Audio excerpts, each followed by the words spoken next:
Hello everybody, and lovely to meet you all virtually.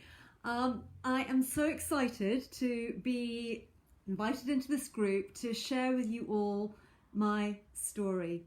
And so let's get on with it. So my name is Tara Inchbald, and I am an Executive Regional Vice President with Arbonne. My background is nutrition, and I'm also a mother of 4 daughters who are now pretty much grown up. I've got a 26-year-old, I've got a 22-year-old, I've got a 20-year-old, and I've got a 16-year-old in about a week's time. But when I first started this business, they were a bit younger than that. So I want to share with you where I came from and how I got here, because there were challenges along the way. So 7 years ago, maybe actually 7.5 years ago, I went to a women's networking lunch in Edinburgh. It was May 2013. And I re-met the woman who had made my wedding dress 20 years previously. Now at that point, I'd not long moved back up to Edinburgh. I'd moved up to Edinburgh maybe about, 3 years before, after I got divorced. And life was really not great for me. I was practicing as a nutritionist, but the world of nutrition was starting to change. People were beginning to Google, how do I treat my IBS? What's the answer for headaches? All this kind of stuff, rather than actually going to a clinic to see a nutritionist.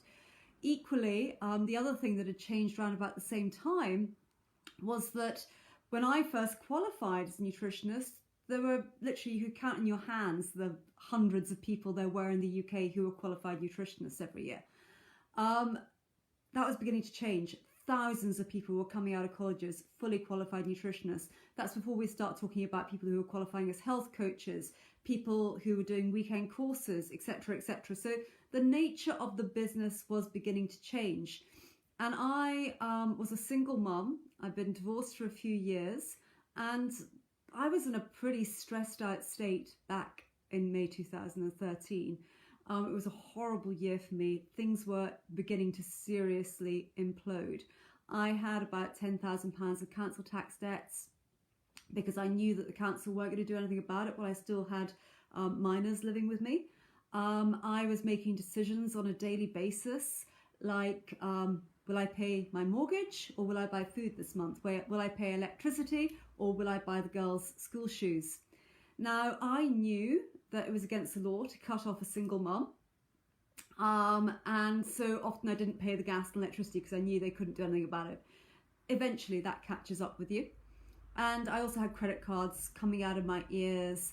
And life was tough. I was as stressed as you could possibly be, unable to breathe, unable to sleep, kind of stressed. Anyway, I'd gone to this women's networking lunch, and I'd actually been invited along as my capacity of performance poet, oddly enough, because I did performance poetry back in the day as well. And re-met Lorraine. And Lorraine and I chatted for a minute, and I wasn't really registering anything she was saying, because I wasn't registering anything anybody was saying to me at that point. I was just so totally in this survival mode. And anyway, she said, oh, we must meet and have a coffee. So off we went and had a coffee a week later. And we sat in this coffee shop, and I was sitting there thinking, because we ordered coffee and then she ordered breakfast, and she said, oh, order some breakfast. And I was sitting there thinking, I can't pay for breakfast. I mean, it was literally that bad. And I was thinking, I've got £3.50 on me. I can do the coffee. But I was absolutely panicking that, and she said, go on, it's on me. And it was like, oh, right, okay, it's on you. Right, okay, yes, I'd like some, yeah. So I had my breakfast. And anyway, she sat there and she literally vomited Arbonne all over me. And she sat there going, Arbonne this and Arbonne that. She pulled out her laptop and she did a slideshow presentation. And I just sat there thinking, what on earth? You're one of the top designers in Scotland. I mean, Lorraine was. I mean, she designed the Oscars dress for J.K. Rowling. I mean, she was a well-known designer. She designed a capsule wardrobe in the 80s. And I was thinking, what on earth are you talking to me about lipstick and what? Ugh. And two things. One, I didn't understand what on earth she was going on about. Two, I was, as I say, in such survival mode that my brain wasn't computing things anyway, because I was still kind of, in that I can't pay for my breakfast mode. And then the third thing was, I was thinking, I'm a medical professional. And you're talking to me about selling lipsticks. I didn't get it on any way, shape or form. I didn't understand what it was she was trying to say to me. And to be fair to her, she hadn't been long in Arbonne herself, so her presentation was probably dreadful anyway. Anyway, she gave me some products to try, and I went away and tried them. And I did like the integrity of the products because as a nutritionist, I know what you put in your skin matters, how it can affect your internal health as well. So therefore, I was a purist as far as that kind of thing goes. And a few days later, she came to collect the products, and I kind of felt really bad that, she'd gone to all this trouble. And I agreed to buy some products off her, even though I couldn't afford it. It went on a credit card. And I bought some things from her. And then over the following months, she kept on kind of getting in touch, and I kept on ignoring her. I just wasn't listening, wasn't interested. I had other things going on at the time in my life. Like, for example, feeding the girls at weekends, which often I couldn't do. And I'd have to say to them, if you want to eat this weekend, you better invite yourself to a friend's house because I can't feed you. And that's the way I was living day to day. And anyway, so my second daughter, Scarlett, who was, she was 15, 16 at the time, she went and did work placement with Lorraine over the summer because Lorraine still had her styling business, even though she'd given up a design and manufacturing business. So Scarlett kind of worked as a PA for Lorraine for a few days, and every day she'd come home and there'd be an Iron Arbonne story on the kitchen table. There'd be a hand cream on the kitchen table. There'd be a lipstick on the kitchen table. Lorraine told me to give you this. Lorraine told me to give you this. And they just literally piled up. I didn't even look at them. I think I was probably 2 years into Arbonne before I even read an EOA. I was about 3 years into Arbonne before I discovered what DA stood for. Yeah, I wasn't a details person at all. Anyway, I'm digressing. And anyway, so now we're going to fast forward to December that year. And I had about 30 patients booked in at my clinic through in Glasgow. I lived in Edinburgh.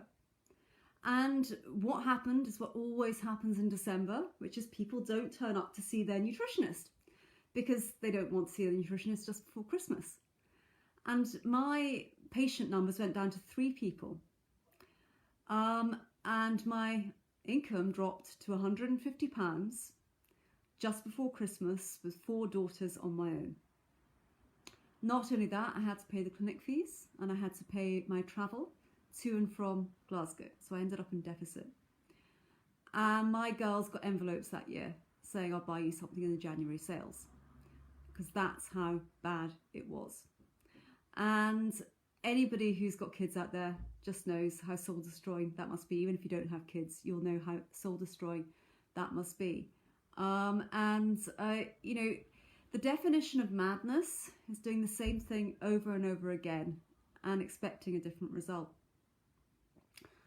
So I got in touch with Lorraine on the 2nd of January and I said to her, don't know what it is you're doing, but I'm in. And signed up on the 3rd of January with my credit card to join Arbonne. And for the first 2.5 months, I didn't do anything much. I kind of did my own thing. I was still very much in survival mode. I think we got a couple of customers, that was it. And then Lorraine contacted me after about 2.5 months and said, I know you don't want emails. I know you don't want me to contact you, but look, this is what you could potentially be earning. And I thought to myself, well, if she can get that, so can I. So I said, okay, I'm listening. And for the next couple of months, I became extremely coachable, instantly got to district manager and started building a team right from day one. I realized that this business was not going to be built for me on PCs. Yes, they were important. Yes, having products moving is important, but I knew that if I wanted to create that leverage for me and my family, I had to build a team and build a business. And I always wanted a global business. That was always right from day one. I knew I didn't want a team in Edinburgh. And oddly enough, I still don't have a team in Edinburgh. I've got one girl who I signed up last year. That's it. I've signed people up in Edinburgh, obviously, over the years, and they haven't done things. But my team are in the south of England, Australia, America, the Highlands, the west coast of Scotland, the south of Scotland, and actually I haven't got anybody I could meet for a cup of coffee, apart from this one girl. So I always wanted to do that. And a few months after that, a couple of months later, I was an area manager with Arbonne. And it was life-changing. It really, really was for me. And that's when I gave up my clinics. I stopped working in my clinics. I decided that actually I wanted to really focus on this, that my clinics were causing me stress. I wasn't enjoying it anymore. I wasn't enjoying waiting around for people to turn up, not turn up. The amount that clinics charge you. If you're self-employed, if you're working as a team of one person, there's a limit to how many hours you can work. There's only, there's a limit to how many patients I could see. If I had a child sick, I couldn't go to work. If it was school holidays, it was hard for me to go to work. If I had something else on, so I was always limited as to how many people I could potentially see. Plus, by the time the clinics take their fees and you take your travel and things into account, I was coming home with baked beans money. I mean, I really was. And I knew that I had to do something different. So as soon as I kind of was able to start leveraging a little bit, and please go to earnings.arbonne.com to see the potential that is there, I went for it, absolutely went for it. And I've never looked back. This was obviously several years ago now. I'm now an executive regional vice president in Arbonne. I've got regional vice presidents in Australia. That's where half my business is. And my life has completely changed.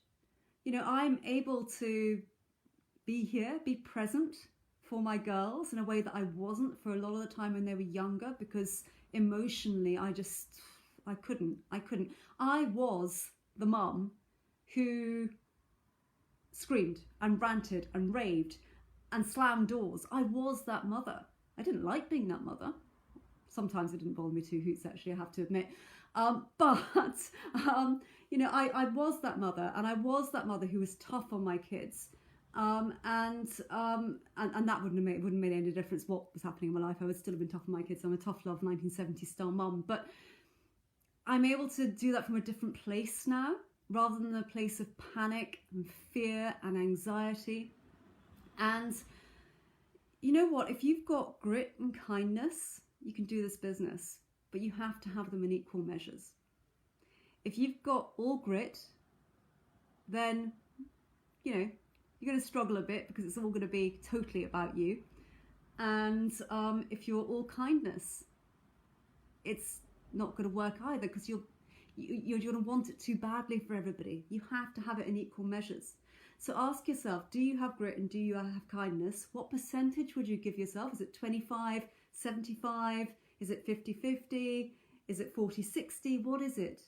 Work out what your percentage is, and then work out whether or not you can close the gap. And if you think you can, then you can do this business, and you can do it really well. And be coachable. That's the other thing I would say too, because I wasn't to start off with. And give people a chance. Give people a chance, because if it wasn't for Lorraine pursuing me, and she did pursue me, those iron Arbonne stories, those hand creams, those thises, and me just completely ignoring her, not replying to her texts, not paying any attention to her at all, until one day I hit my rock bottom.